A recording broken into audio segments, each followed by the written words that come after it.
Hey you guys, I'm Anasia Obioha and you're watching Sheen Talk Exclusive LA Edition, and I am joined by Tana M Session. She is an author, she is a human resources consultant, she is an international speaker, she is an instructor, and she's a whole lot of amazing fabulousness. Well, thank you. So introduce yourself. Tell us a little bit about who you are for people who don't know. Sure. So I am Tana M Session, and as Anasia said, I am an international speaker, best-selling author, consultant, and also certified career and life coach. All right, great. Yes. And what people may not know is that you have quite a story. You've come from very humble beginnings to where you are today. I mean, now you see her and she just looks so fabulous. And she's traveling the world and doing all these speaking engagements. And speaking of that, she's going to be the keynote speaker for American Intercontinental University's graduation ceremony. Congratulations on that. Thank you. She'll also be receiving her honorary doctorate degree, which is another amazing accomplishment. Yes. But Tana has quite the story. She comes from very humble beginnings, grew up in foster care. Can you talk a little bit about that? Sure, yeah. So I was born to a teenage mother who wasn't prepared to take care of a child, and as a result went into foster care from birth until I was 3.5, almost 4 years old.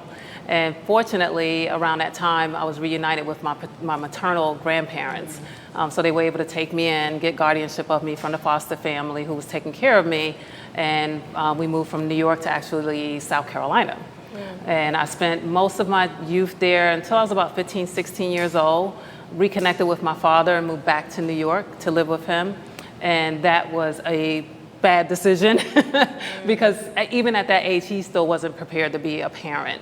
So by 17, I was out on my own, living and taking care of myself. Wow. Yeah. And I would imagine that must have been pretty Yes. difficult. It was. I got married at an early age because I thought that would be a safe haven. It wasn't.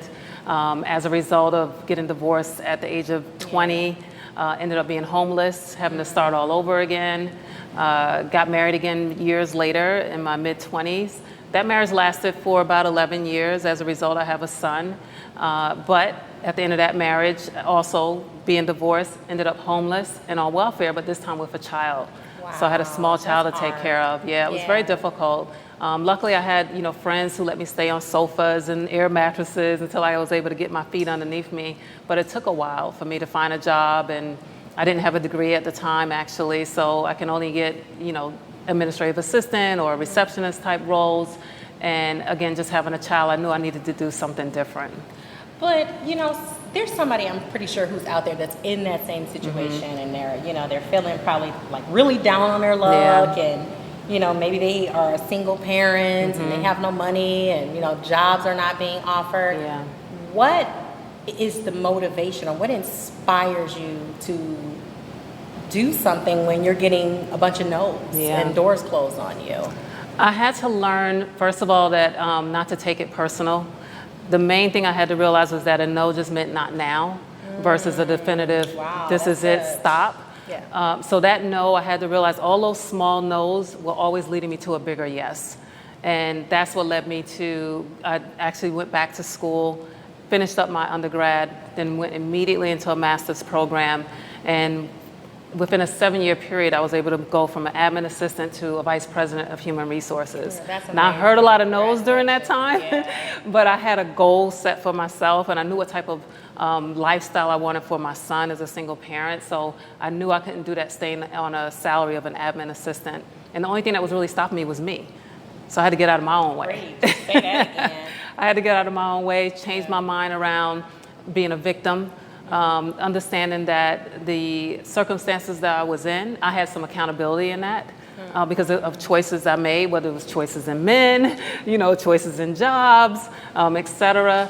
And then also understanding how a lot of the adversities I experienced, I was actually carrying that as baggage. I was carrying it as baggage into relationships. I was carrying it as baggage into the workplace even into friendships. So I sabotaged a lot of things as a result of that. Yeah. And I had to do a lot of self-realization and just really doing a lot of internal work to understand what what were my blocks? Right. How did trauma show up, and why did I continue to give it power? Okay, but how do you know to do this? Like, did you see a therapist who helped you? I mean, this is not something that you just wake up one day and you're like, you know what, I need to do better. It's and this not. is how I'm going to do it. So It's how not. do you practically put in the work to do that? I used to listen to a lot of podcasts and read a lot of books and blogs. I was on the so you're very much self-taught. Self-taught, but then that only gets you but so far. Yeah. So I did get to a point where I had to get a coach. So the same way I'm a coach for people,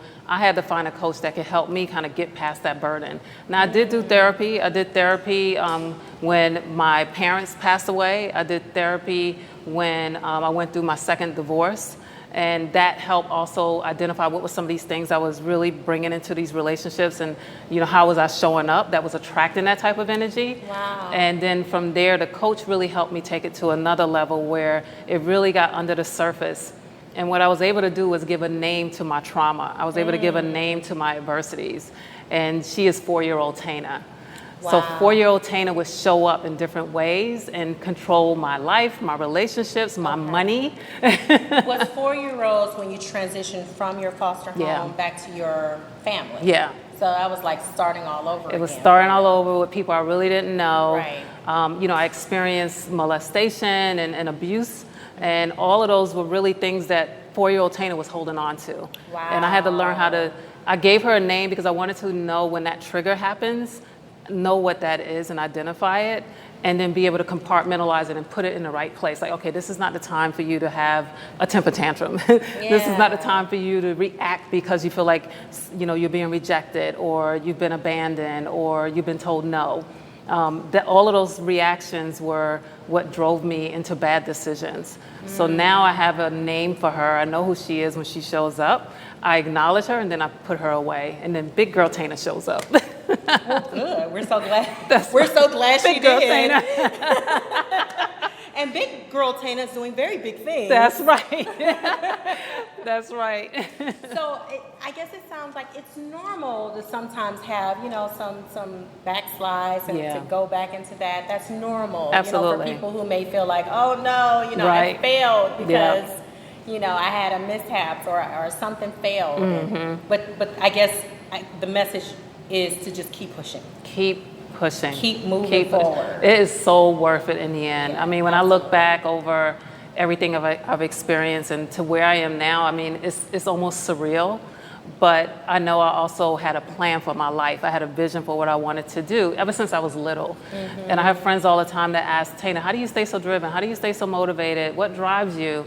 And I have to say it's because I always knew I was supposed to have better. Right. I just had to figure out what that better looked like and design it for myself. Well, and even once you got into corporate America, so now, you get the job. Yes. You got the degree. Yes. That wasn't enough. No. You were still pushing I wanted more.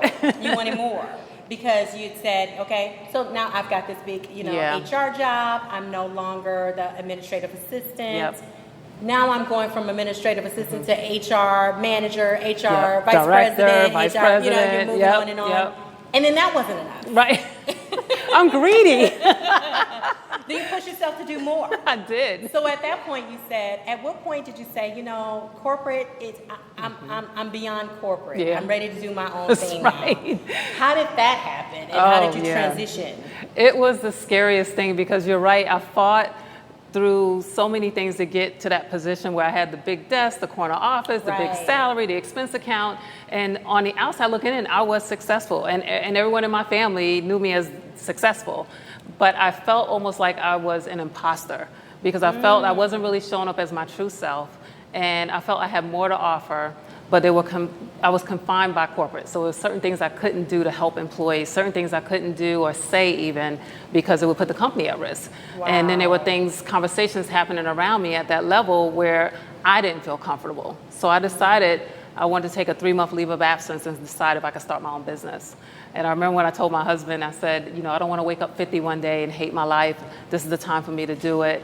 And I just said, just give me 90 days. If I don't have my first client, my first speaking engagement, or my first book written, I'll go back to work. And you probably did all of that 90 days. I did actually.